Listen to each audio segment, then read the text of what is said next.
Let's bring on Mike Yoder, and I'm going to talk about some of the violations of the law that took place through COVID, and frankly, what we can do about it, folks. Hey, Mike, thanks for being with us. We don't have your audio. You might need to just go and click and just make sure that the audio is pointing to the right area. There's a settings button, and then go to. Can you hear me now? I hear you now. Perfect. I have a bit of an echo, but I'll let you talk. Mike, so you're one of the top constitutional lawyers in the country. You've done some really important work. And I know you have some insights into how COVID, I think you're watching COVID from a different perspective than a lot of us. You're watching COVID from the perspective that really, you're seeing it as kind of a chain of violations of constitutional law, and you're seeing what people can do about it. So tell us the story of COVID from a legal standpoint and the way you've watched it. Well, interestingly enough, I was working on some COVID-related matters as early as January and February of 2020. And the reason I bring that up is because at the time I was working on completing a joint venture project where there was going to be a health company and a medical company that would have essentially worked together. And we were preparing to have these home antibody tests that were going to be distributed under government grant money, where you would essentially be able to prick your finger or have a drop of blood on a slide. If you have an iPhone 8 or greater or a similar equivalent Android, you'd put that slide on the back of the camera phone. And then after 15 minutes, it would be read, mixed with a drop of solution and transmitted through the app to physicians that would see if the blood blossomed or not. If it had any sort of like polyp or blossom, then that would be positive for antibodies. Obviously, if there was no reaction, then you did not have the antibodies yet. And we knew this as early as 2020 that was going to be one of the most significant indicators of COVID. Yet in April of 2020, that was pulled out from under us. The funding from the government was essentially vacated. And once I realized that this was going to be a political football all the way up through until November. And at the time, I had no idea that I'd be sitting here in August of 2022 still talking about COVID. But I had been very keen to paying attention to the developments and what was going on. And I naturally became very skeptical of what we were being told, because there was no reason, and I still to this day don't have any reason or basis to think that that funding should have been pulled when we're sending as much as we are to Ukraine, billions of dollars, when we're just completely wasteful with $85 billion worth of money in terms of what we left in Afghanistan. The funding was de minimis. I mean, it was less than $50 million, which is nothing to the federal government, especially when they just recently passed a bill that somehow you fund inflation to deflate. I mean, it's very paradoxical in and of itself, but I've been very skeptical of it since. And when Biden issued executive orders 14042 and 14043 concerning federal contractors and federal workers, mandating that they receive this non-FDA approved vaccine, and I'm more than happy to talk about that portion too. Yeah. That's when I immediately took to Twitter and said that I was going to be filing a lawsuit over this immediately and blocking it, because your rights don't just disappear if you join the military or if you're a federal civilian employee. Your rights don't go anywhere based on what uniform you wear. Now, sure, there could be differences with military versus civilian, things of that nature, where there are some distinct differences, but at the end of the day, your constitutional rights remain constant. And ever since then, it's been an uphill battle, but I've been involved in a lot of these cases. Yeah, well, and you raised some key points. One that, I mean, they actually had technologies then that could prove if people have antibodies or not. And that would have been pretty significant because, as we know, antibodies to COVID-19 are more robust, more long-lasting than even the vaccine. And frankly, scientific reports are noting this. People are asking why antibodies are not being recognized when it comes to the vaccine mandates. I know early on in Israel, for example, that they were recognizing that as basically being the same as a vaccine. And so why was it not in the United States? That's one big question people had. And as you're noting as well, really they were trying to enforce these laws, including on our military, telling people they have to put something in their bodies they don't want in their bodies, even if it violates their religion. Now, I think people are wondering, like, what can we actually do? Well, I guess 2 points. One, first of all, from your perspective, I mean, how is it that they can restrict legitimate, let's say, proof of immunity while saying that you have to become immune, and even though they've changed even the definition of immunity? How is it they can even do that legally? Is there any legal basis they can use to do that? Well, the first point I'd like to note is that to have a civilized society is to be ruled by law. The whole notion that we have a legal and a justice system is to maintain civil order and discourse within a nation. I always tell people, if you want to see what happens without laws, read Lord of the Flies. And the issue with that is the law only applies when it's being enforced. It doesn't apply when tyrants are in control. And the mechanism that we have as a buffer between tyranny and civil order is law. But when those in charge and tasked and who take an oath to enforce that law are the individuals responsible for violating it in some of the most egregious fashions, that's where you run into the problem we're running into today. So, very simple. Murder is illegal. Does it stop people from killing one another? Unfortunately, not. And just because something is illegal does not mean that the government is going to restrain itself, as we've seen time and time again for over 2 years now. So, in the sense of whether it's lawful or not, the answer is absolutely not. There's two components to the lawfulness that I want to highlight first, which is one, the informed consent issue, which is whether you can be mandated to inject your body with a non-FDA approved medical product. And the second being, what exceptions are there to being forcibly vaccinated against your will. And as to the EUA issue, it's under the Food, Drug, and Cosmetic Act.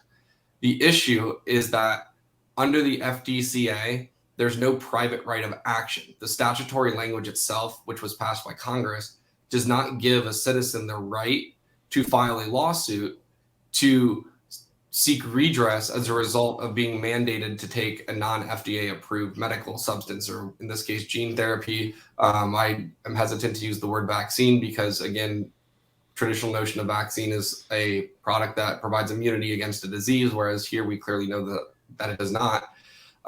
So in order for that to happen, one, there would need to be an order or action taken by the Secretary of Health and Human Services to pull the product off of the market under this EUA approval. And secondly, in the event that they refuse to do that, then it would be up to the Department of Justice to prosecute that claim. I can't do that on my own. Just like I can't sue someone for murder. I can't go and criminally charge someone since I'm a civilian attorney. I'm not a member of a state's attorney's office or the Department of Justice or the U.S. Attorney's Office. I likewise have limitations on what I can do. I could sue someone for wrongful death, for example. I could not charge someone with murder. It's just a different body of law. Essentially, I don't have access to the legal vehicle that I would need to be able to hold someone accountable. And again, not just me, any civilian lawyer. The second component is that you have a fundamental right in the First Amendment to freely exercise your religion. And government action that substantially burdens the practice of your religion must pass the strictest constitutional muster possible, which is strict scrutiny. And a lot of words right there to simply say the government can infringe on fundamental rights so long as it's for achieving a compelling governmental interest, meaning this is something the government has to do. Mitigation of COVID-19. That's unquestionably a compelling interest. That was also held in the Brooklyn Catholic Diocese case versus Cuomo. That was something that Gorsuch put in his opinion. I don't think many people quarrel about mitigation measures being a compelling government action. But the second prong of that is that the method or the manner in which they go about effectuating that governmental interest has to be the least restrictive means necessary. Meaning, is there any conceivable way that is less restrictive that can still achieve that same outcome without violating one's rights? And clearly here the answer is yes, because the vaccine doesn't work and they're not abiding by that. So with your religious rights, the only means by which an employer, whether government or private sector, can deny your religious accommodation, and again, you're not requesting an exemption, you're informing them that you're lawfully entitled to an accommodation.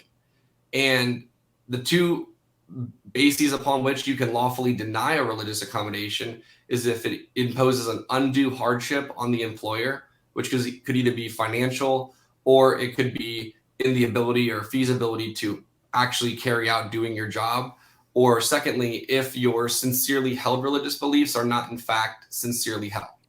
So an example of something that would be an undue burden would be, let's say that you work for Department of State and you're a foreign services officer, and your duties and job description literally require you to be present in a different country, let's say in the UK. Well, the UK has a mandate in place that you can't enter the country unless you're vaccinated, which we did go through this as a real example. Well, you could be a cardinal of the Catholic Church. You could, second down from being a pope, and you could be the most entitled person to a religious accommodation, but you can't perform the essential functions of your job because you simply can't get into the country where you need to be in order to work. So that's a situation in which the employer could deny a reasonable accommodation on that specific nuanced ground. Financially, employers are going to have a very difficult time claiming that it's an undue hardship, because there can be a financial burden imposed on the employer. It just can't be an unduly burdensome financial hardship. So that, and the same applies for medical disabilities under the same framework. So long as your physician has a letter stating that you, based on your disability or condition, are more likely, or that the risks of receiving the vaccination outweigh the benefits based on your condition, then employers are obligated to respect that, unless, again, it imposes an undue hardship. Now, I guess people are wondering then, what can they do? A lot of people, I think, and people ask me all the time, they do feel that their rights are being infringed upon. They feel kind of helpless, honestly, and they don't know where to start. They don't know, I mean, do they get involved with the class action? Where do they even find these? Like, what can people do if they feel that their rights are being infringed? Well, I think one of the first things is something that has to be done internally, which is putting your head in the right school of thought, or getting your mind wrapped around what's going on right now. Because so many people that I run into, and it's both Republican and Democrat that I run into, that I genuinely believe that the vast majority of people that are Democrat are good people, the vast majority of Republicans are good people. The problem is that if you are that good person and someone does something wrong to you, you naturally presume that they're like you and that it was an accident or that it was a mistake, and then you give them the benefit of the doubt. So you sort of adopt this turn the other cheek mentality. Meanwhile, in doing so, you're going to get trampled again, and they're going to push you back harder, because what we fell into is this complacency of just being inferior and submissive to what we're told without any basis. So we draw our line in the sand, and as soon as they encroach on it, we just continually back it up. We keep moving our goalposts backwards. So the first thing that anyone can do is stand your ground. I tell people all the time, draw your line in the sand, that line, that proverbial line being your fundamental rights. Draw that line, accept and realize that you are not selfish for exercising rights that are given to you under the Constitution of this country, and enforce them, and you push back. Now, a lot of people have a lot to lose, and I'm not going to speak as to the subjective nature that everyone has different skin in the game in terms of whether they can or cannot afford to lose their employment. But I would challenge each person that's using that as a basis to submit. If you do have sincerely held religious beliefs, I would trust that those beliefs are probably more valuable to you than working. And secondly, if you have a health condition, why would you compromise your health to work when, if you do injure yourself, or in some cases have severe adverse effects, you can't work at all to provide for your family, period. So it's drawing that line in the sand and prioritizing what is most important to you, which is your health and upholding your religious beliefs and your faith. Second of all is not compromising or wavering. And third of all is keeping your job. And what you do is you push back and resist, which fortunately we've had enough people do that now that a lot of the mandates are falling, by just simply saying no and standing your ground. I give people, I do a lot of constitutional law courses. I do workshops online for $100 that I just will teach an entire class on constitutional law. I'll give people templates. I'll give them documents. I teach them how to go through the EEOC proceedings, where if they do discriminate or violate your rights, you can simply file the challenges, either going through the EEO counselor if you're a federal worker, or going to the EEOC if you're in the private sector, and filing discrimination claims challenging the unconstitutionality of this.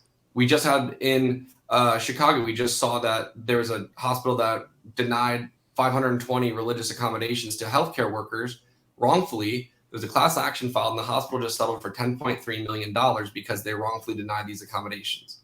We've seen service members pushing back against their board of inquiries. There is a method and a mechanism to challenge this and fight back. It's just whether A, people are willing to undergo and undertake that. And secondly, the other thing is finding the information that you need, which of course I try to disseminate as much as possible, but there just aren't a lot of lawyers stepping up in this fight.